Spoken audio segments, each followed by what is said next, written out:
এটা আমাদের মোটোলকের new version device.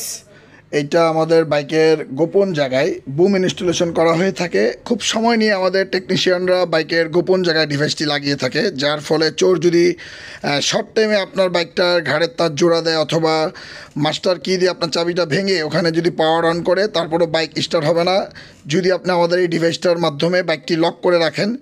এই জন্য আমাদের এই ডিভাইসটা সিটের নিচে লাগানো হয় না বাইকের। এটা বাইকের অনেক গোপন জায়গা আছে যেখানে সিটের নিচে লাগানো থাকলে একটু রিস্ক থাকে, সেজন্য আমরা বাইকের বিভিন্ন গোপন জায়গায় ডিভাইসটি লাগিয়ে থাকি। এই যে দেখেন, ছবি ছোট একটি ডিভাইস। এটা বাইকের গোপন জায়গা বিভিন্ন জায়গা আছে যেখানে এটার মাধ্যমে আপনি লক করে রাখলে বাইকটা খুব সহজে চোররা চাইলেও আপনার বাইকটি নিতে পারবে না। এই যে দেখেন, এখানে ঘাড়ের তার জোড়া দিয়ে যদি চোর চেষ্টাও করে, চাবিটা যদি ভেঙেও ফেলে, তারপর আপনার বাইকটা নেওয়াটা চোরের জন্য খুবই কঠিন। এই জন্য যে আমাদের এই ছোটো ডিভাইসটার মাধ্যমে আপনি পৃথিবীর যে কোনো জায়গা থেকে বাইকটি লক করতে পারবেন, আনলক করতে পারবেন, যার কারণে চোররা শর্ট টাইমে বাইক চুরি করাটা চোরের জন্য খুবই বিপজ্জনক এবং খুবই কঠিন বিষয়।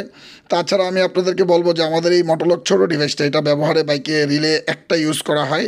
রিমোট ভার্সনটা আমরা বর্তমানে মানা করব, কারণ রিমোট ভার্সনটা খুবই শর্ট টাইমে কপি করা যায়। কারো হাতে দিলে খুবই শর্ট টাইমে কপি করলে পরে দিয়ে আপনার বাইক আনলক করে চুরি করার চান্স থাকতে পারে। এই জন্য এই ধরনের মোটোলক ছোটো ডিভাইসটা ব্যবহার করার জন্য আমরা পরামর্শ দিব। তাছাড়া আমাদের রিমোট হ্যাকিংয়ের অনেক ভিডিও আছে, কিভাবে কপি হয় আমরা বিস্তারিত ভিডিওতে দিয়ে দিয়েছি, আপনারা দেখে নেবেন।